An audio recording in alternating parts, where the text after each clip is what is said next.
The helicopter blades cut through the cold November air like a verdict. My father's fork stopped halfway to his mouth. My mother's laughter died in her throat. For one full second, nobody at that Thanksgiving table breathed because none of them knew who I really was. They thought I was just the daughter who took the bus. I hadn't been home in months, and the first thing I noticed walking through my parents' front door was how little had changed. The same beige walls, the same smell of my mother's cornbread stuffing, the same ache in my chest that showed up every single time I crossed that threshold, like my body remembered things my mind had tried to bury.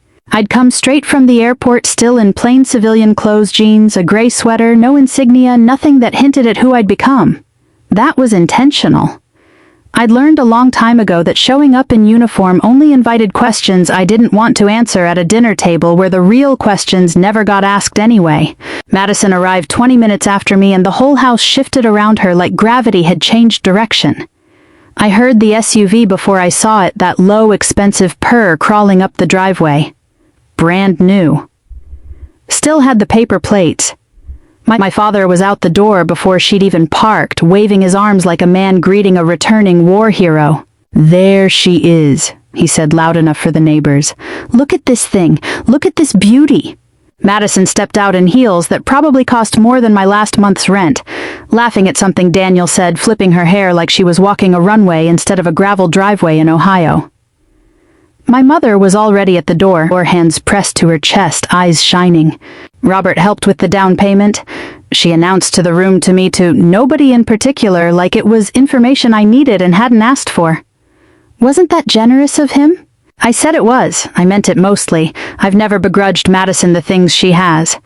What I've struggled with quietly for years is the space those things seem to take up, how a new car could fill an entire room while I stood in the corner of it, invisible. Dinner started the way it always did. Candles, the good tablecloth, my mother's turkey that she'd been perfecting since before I was born. For a while it was almost pleasant. Almost. Then my father, 3 glasses of wine in, turned that familiar, bright, teasing look on me, the one I'd learned to brace for. "So," he said, setting down his glass with theatrical slowness. "Still taking the bus?" The table laughed. Not cruelly exactly, that was the worst part. It wasn't cruelty. It was casual, like I was a running joke everyone had agreed on years ago and never bothered to retire. "Your sister's got 3 luxury cars now," he went on, gesturing at Madison with his fork like she was Exhibit A in some case he was building. 3 Alexa, and you're out here catching the 6:15. My mother made a small sound, a laugh disguised as sympathy. "Honestly," she said, shaking her head at her plate, "it's almost sad." I didn't say anything. I've had a lot of practice not saying anything. There's a particular kind of silence you learn in the military, not the absence of a response, but the presence of restraint. I looked down instead at the watch on my wrist. Plain face-worn leather band, nothing flashy. Nobody at that table had ever asked about it. If they had, I would have told them it wasn't from a store. It was given to me after an operation I still can't fully talk about, by people who understood exactly what I was capable of, which was more, I think, than my own family ever had. Madison caught my eye across the table just for a second. There was something there I couldn't quite name. Not guilt, not quite. Maybe discomfort. She looked away first. I was still holding my fork, still working out whether to say something or let it pass like I always did when my phone buzzed against my hip. I almost ignored it. Almost. But something in me, some old instinct that never fully powers down, told me to check it. One line, no context needed. "Ma'am, the helicopter is ready. We're waiting on you." I felt my pulse do something strange, not panic, more like recognition. Like a door opening onto a room I'd forgotten was still part of the house. I read it twice, then set my phone face down beside my plate the way I'd been trained to handle information that wasn't for the room. "Everything okay?" my mother asked, more out of politeness than real concern. "I have to go," I said, standing. My father actually laughed. "Go where it's Thanksgiving, Alexa. Where on earth do you have to go?" I looked at him, really looked the way I hadn't allowed myself to in years past, the wine flush in his cheeks and the pride he wore so easily for a daughter who bought things, instead of the daughter who'd built something out of nothing. "There's something I can't send someone else to do," I said. It wasn't an explanation. It wasn't meant to be one. I grabbed my coat off the back of the chair, and for a moment the whole table just stared at me like I'd spoken in another language. Maybe I had. We'd been speaking different ones for years. I walked out into the cold without looking back, my boots crunching over the frost-hardened grass, my breath fogging in front of me in short, controlled bursts. Behind me I could hear my father's voice rising, more confused now than angry, asking my mother what on earth had gotten into me. I didn't answer. Some things you can't explain to people who've never once asked the right question. Through the kitchen window I found out only later from Madison, who told me with an odd flatness in her voice my father watched a military helicopter descending onto the open field, just past our property line, its lights cutting white circles into the dark, its rotors flattening the dead November grass in slow, deliberate waves. He told her later that the smile fell off his face like something physical, like gravity had finally caught up to him. He had no idea in that moment exactly how much he didn't know about his own daughter or how long it had been since he'd bothered to find out. Part 2. The failed daughter. People assume every family has one golden child and one afterthought. Ours did too, and I never had to ask which one I was. It wasn't cruelty that made it that way, not at first. It was simpler than that, and somehow worse, it was habit. Madison was the easy child to celebrate, and I was the one who required explanation. Growing up, Madison got the private university, the used but still nice sedan for her 16th birthday, the cushion of rent money whenever her paycheck came up short. When she wanted to buy her first house, my parents didn't blink. My father handed over the down payment like it was the most natural thing in the world, like that's just what you do for a daughter you believe in. I chose a different road, and I chose it fully aware of what it would cost me. When I told my father I was enlisting, he didn't yell. He just looked at me with this expression somewhere between disappointment and secondhand embarrassment and said, "The military isn't a career for a girl like you." I remember exactly where we were standing, the kitchen, late afternoon light slanting through the window over the sink, because I remember thinking very clearly he doesn't mean that as an insult. He genuinely believes it. That distinction mattered to me for a long time. It doesn't anymore. I enlisted anyway. The first years were brutal in ways I don't think civilians can fully picture unless they've lived it, the physical exhaustion that settles into your bones, the isolation, the constant test of whether you're someone who can be trusted with other people's lives. I lived on almost nothing. I sent money home more than once, including one year when my father was underwater on a loan he never told Madison about, because he was too proud to let her see him struggle. I never told her either. That wasn't for her to carry. When I got my first promotion, I called home expecting I don't know what. Some acknowledgement, maybe. My mother congratulated me briefly before pivoting to update me on Madison's new apartment, her new boyfriend, her new life that seemed to unfold in Technicolor while mine unfolded in the background in grayscale unnoticed. Every visit home followed the same script. Madison would show off a new car. Madison would talk about her latest vacation, some resort with an infinity pool and a name I'd forget within the hour. And at some point, someone, usually my father, would turn to me with genuine, exhausting concern and ask, "So when are you going to settle down and live a normal life?" Normal. As if what I was doing wasn't real life. As if guarding a convoy through hostile terrain at 2 in the morning, or making split-second calls that determined whether people came home to their families, was somehow less legitimate than a beach vacation financed by someone else's credit line. I stopped expecting them to understand somewhere around year 4.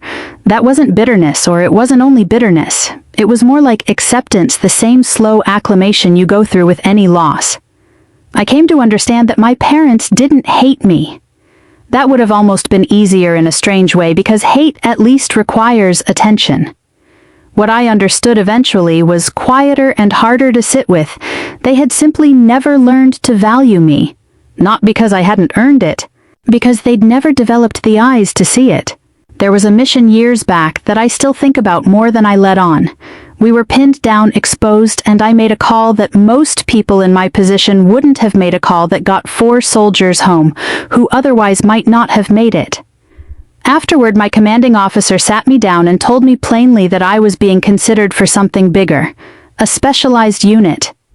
The kind of assignment that changes the entire trajectory of a career.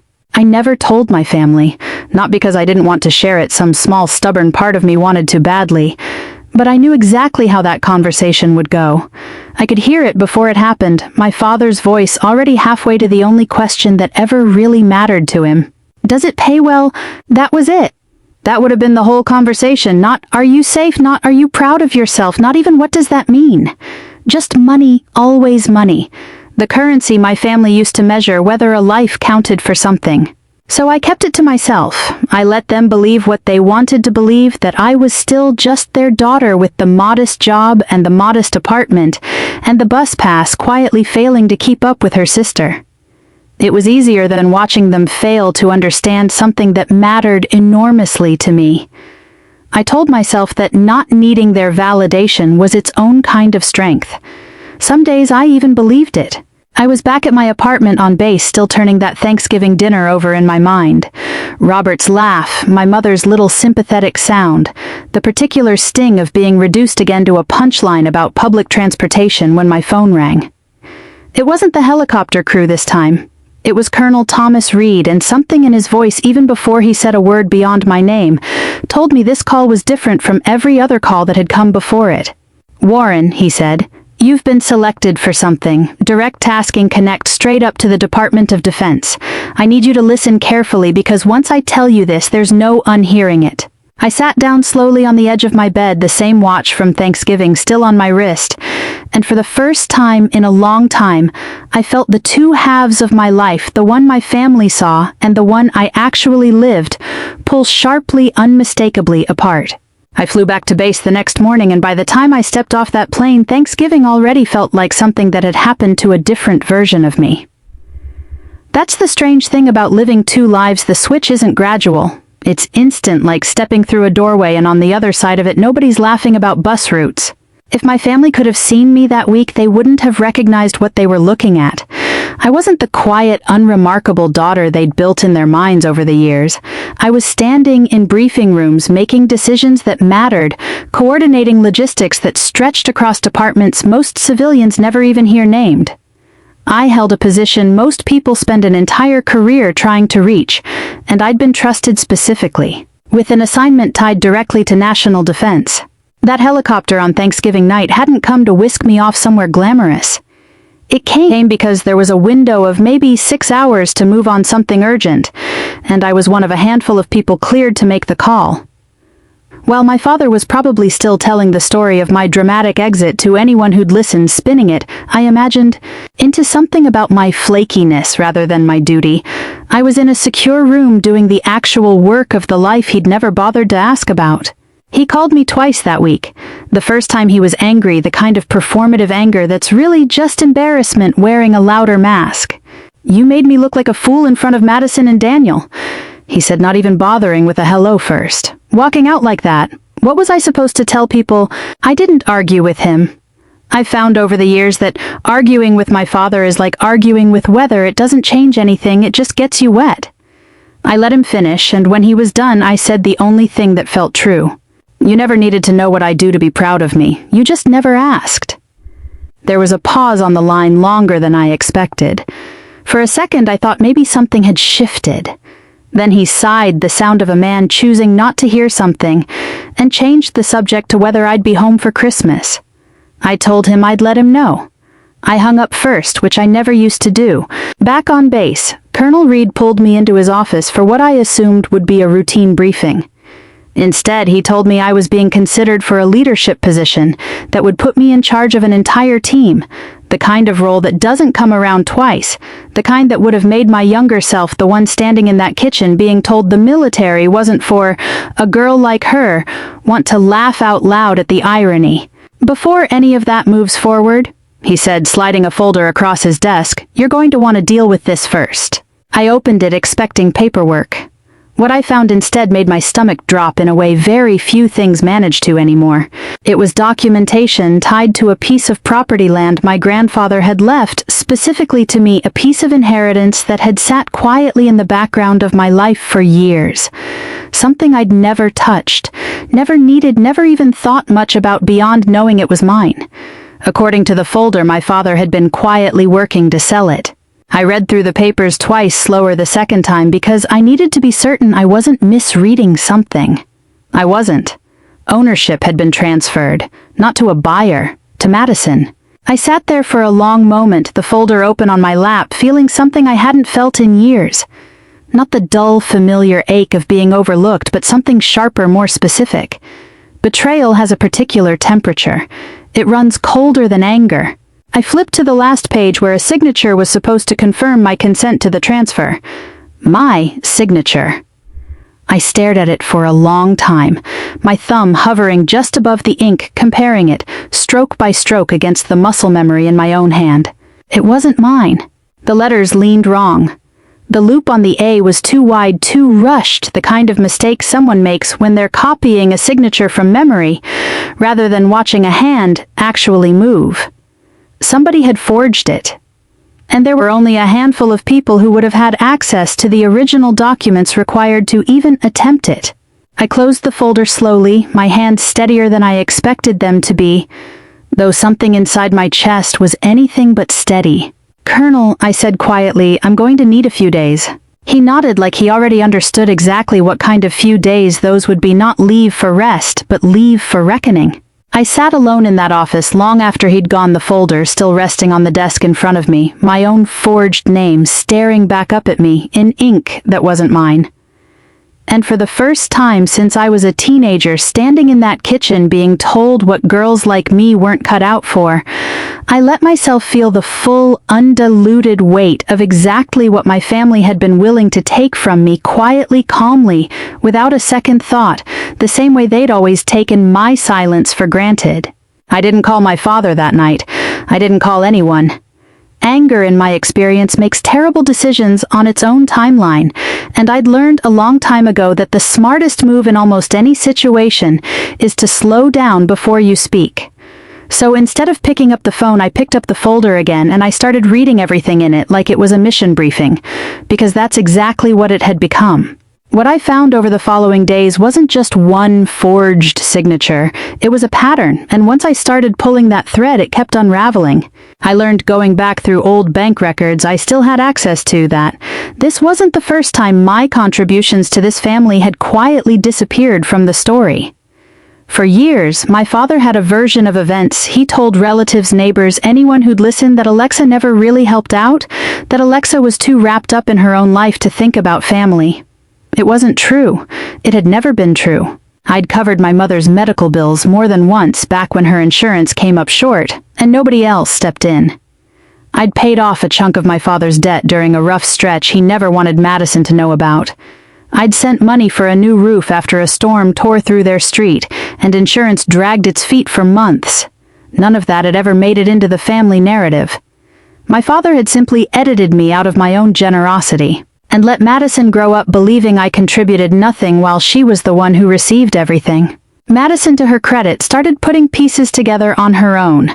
I don't think she'd known about the forged signature. I want to believe that, and mostly I do, but once rumors started reaching her, once she realized the property now sitting quietly under her name had a far messier history than she'd been told, I could hear the fear creep into her voice on the phone.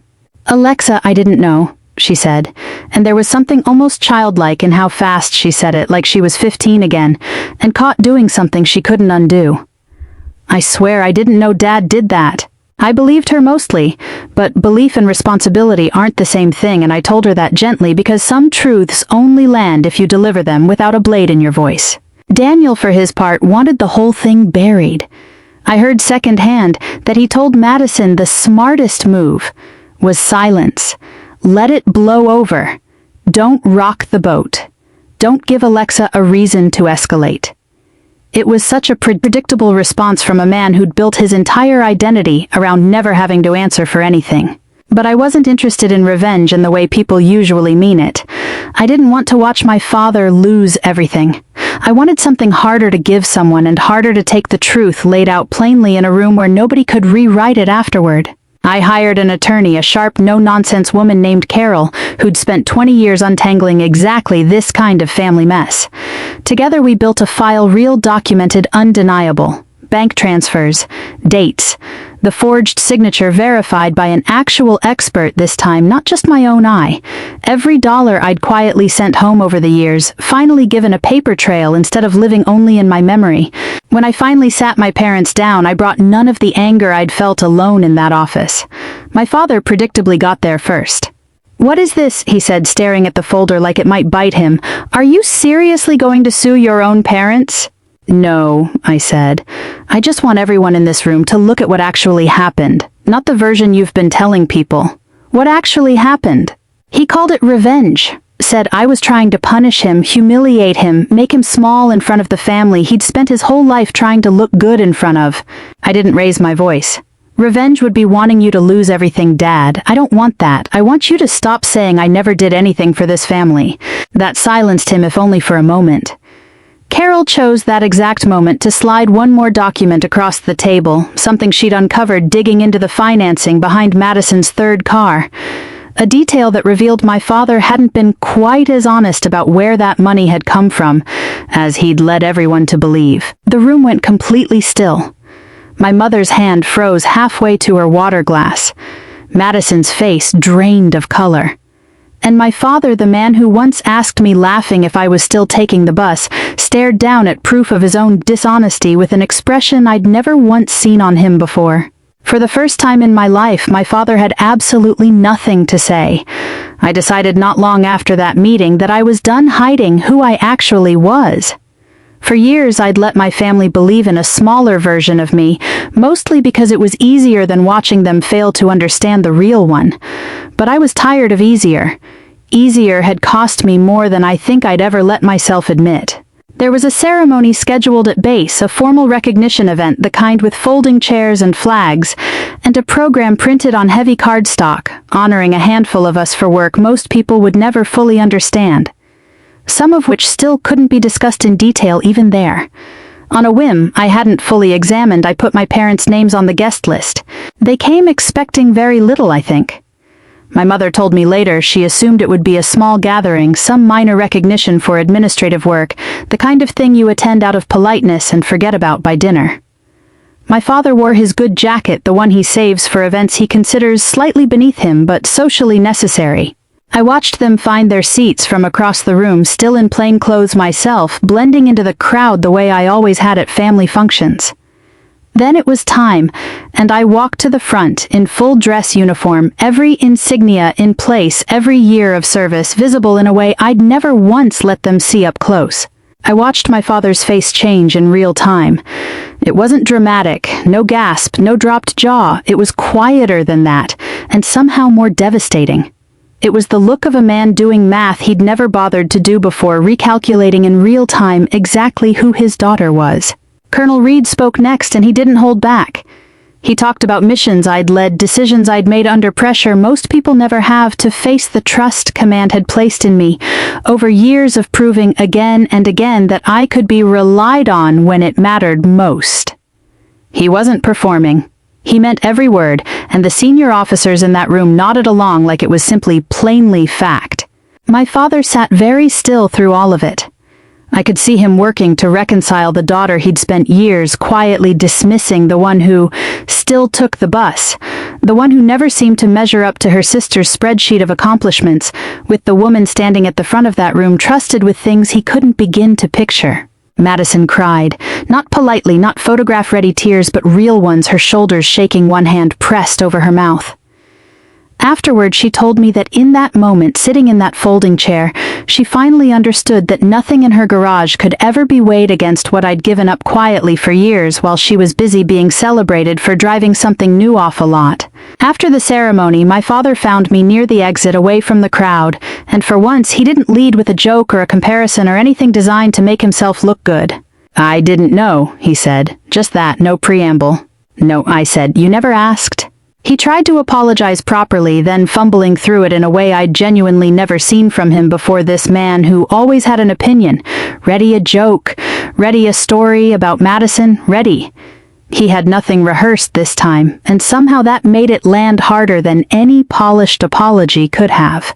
I didn't forgive him. Not there, not yet. I told him as gently as I could manage that an apology doesn't erase years of being made to feel like an afterthought in your own family. Some wounds need more than words to close. He nodded like he understood that, or was at least willing to sit with not understanding it fully yet. We were still standing there, the crowd thinning around us, when his phone rang. I watched his expression shift as he answered the family attorney I learned later calling to inform him that the entire property transfer, the one built on my forged signature, was now at serious risk of being unwound entirely, with consequences neither of us had fully discussed yet. He put the phone away slowly, and for the second time that day I watched my father's certainty about his own life crack just slightly at the edges. A year passes differently when you spend part of it rebuilding something instead of just enduring it. By the time Thanksgiving came around again, so much had shifted in that house that walking through the front door felt almost like visiting a different family entirely. The same faces, the same furniture, but something underneath it all had been quietly recalibrated. I came that year as something new, at least publicly. The local veterans community had invited me as their guest of honor for a small gathering earlier that week, and word had traveled the way it does in small towns. But I didn't walk into that dinner wanting to prove anything. I wasn't there to perform my accomplishments the way Madison used to perform her purchases. I just came as myself finally, without editing. Madison had sold 2 of her 3 cars by then. She told me about it herself without me asking, in a voice that had lost some of its old performance and gained something steadier in its place. She'd started paying her own bills in full. She said no cushioning from our father, no quiet transfers to smooth things over. It wasn't easy for her. I could see that in the small, tired lines around her eyes that hadn't been there the year before. But there was something in her posture. Something that looked less like a woman trying to keep up appearances and more like a woman finally standing on ground she'd built herself. My mother had grown quieter over the year in a way that felt less like sadness and more like listening. She used to fill every silence at that table with updates about Madison's latest purchase. This year she mostly just watched and asked me real questions: how I was sleeping, whether the new position was manageable, whether I was taking care of myself. Small things. But small things coming from her felt enormous. My father had aged in ways that had nothing to do with the calendar. There was a heaviness in how he moved, now a carefulness in how he chose his words, like a man who'd finally learned that words have weight and consequences, and had decided belatedly to start carrying that weight properly. Partway through dinner, in a lull between courses, he looked at me across the table and said quietly enough that it felt like it was just for me, "Do you remember when I asked if you were still taking the bus?" "I remember," I said. He looked down at his plate for a moment before continuing. "I used to measure people by what they had: cars, houses, how big a splash they made walking into a room." He shook his head slowly. "I was wrong about that. I was wrong about a lot of things, but I was wrong about that most of all. I didn't need him on his knees. I never had. What I'd needed for years without fully knowing how to ask for it, was simpler than that. Just for him to understand finally that a person's worth was never something you could read off a price tag or a garage door." "You don't have to say all that," I told him. "I just want you to actually believe it." "I do," he said. "I finally do." Later, after the plates had been cleared and the conversation had drifted into easier, warmer territory, I handed him a small box I'd brought with me, wrapped simply no ribbon. He opened it slowly, the way people open things when they suspect it might matter more than it looks. Inside was the watch. The same one I'd been wearing that first Thanksgiving, the one I'd looked down at while he laughed about bus routes, the one that had been given to me for reasons he'd never once asked about. "You used to think this was worthless," I said. "Just an ordinary watch on an ordinary daughter's wrist." He turned it over gently in his hands, like he was trying to understand it now, the way he should have understood it then. "It reminds me," I said, "that time eventually shows everyone exactly who a person really is. It just takes as long as it takes." He was quiet for a long moment, holding it. Then, almost sheepishly, he reached for a second smaller box. I hadn't noticed he'd brought something he'd clearly been holding on to, waiting for the right moment. Inside was an old photograph creased at one corner of me as a little girl, maybe 7 years old, grinning gap-toothed at the camera, in a way I barely recognized in myself anymore. I don't know where he'd kept it all those years or why he'd chosen tonight to finally bring it out, But when he looked up at me, his eyes were wet in a way I had never once seen from him in 32 years, and for the first time since I could remember, my father cried in front of me without trying to hide it.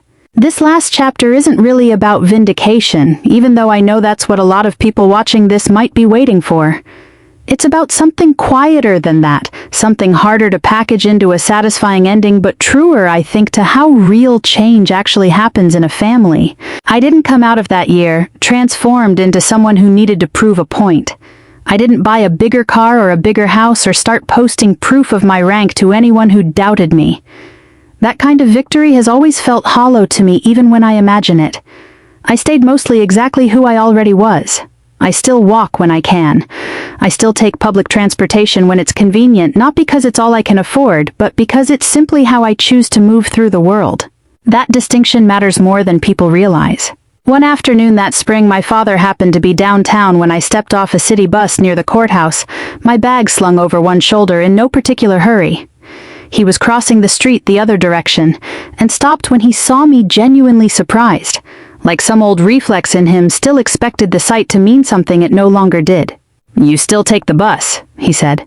Not a joke this time, just an observation delivered carefully, like he was testing the words for sharp edges before letting them fully out. "Sometimes," I said, and I smiled because there was no sting left in the question anymore. It had been drained of its old power somewhere over the past year, the way old wounds sometimes just quietly stop hurting when you're not paying attention to them anymore.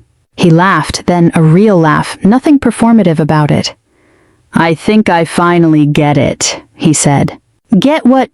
"A person can drive the most expensive car in the city," he said, "and still not be going anywhere that matters." I didn't say anything back. I just hugged him right there on the sidewalk in the middle of an ordinary afternoon that neither of us would have predicted a year earlier. It wasn't a hug that erased everything that came before it. The years of being overlooked don't just dissolve because someone finally sees you, but I'd made a decision somewhere in the middle of all of it not to let those years keep steering the rest of my life. Some things you forgive because the other person has earned it. Other things you release simply because you're tired of carrying them, and you decide quietly that you deserve to put them down. Not long after that, I received orders for a new assignment, the leadership position Colonel Reed had mentioned months before, finally officially mine. The helicopter came again, the same way it had that first Thanksgiving night, blades cutting through the air, lights sweeping across the ground. But this time my parents weren't inside watching through a kitchen window, confused and a little embarrassed. They were standing right there beside the field, watching me walk toward it. And for the first time in my life, my father wasn't uncomfortable about what people might think. He stood up straight the way I imagine he must have stood as a much younger man before life had taught him to measure things the way he eventually did, and he said loud enough for me to hear it clearly over the noise, "I'm proud of you." I turned back just before I climbed aboard. "Thank you, Dad." The helicopter lifted off into the gray morning sky, and as the ground fell away beneath me, I found myself thinking about that very first Thanksgiving, about the version of my father who once laughed at a daughter for taking the bus, and the version standing on the ground, now finally understanding what he'd been looking at all along. They used to think I was poor because I rode the bus. What they never understood was that I never needed an expensive car to prove I had value. I only ever needed to know who I was, and I'd known that quietly, steadily, long before any of them finally caught up. If this story moved something in you, if it reminded you of your own family, your own quiet years of being overlooked, or maybe even someone you owe an apology to, I'd love to hear about it. Drop a comment below and let me know where you're watching from tonight.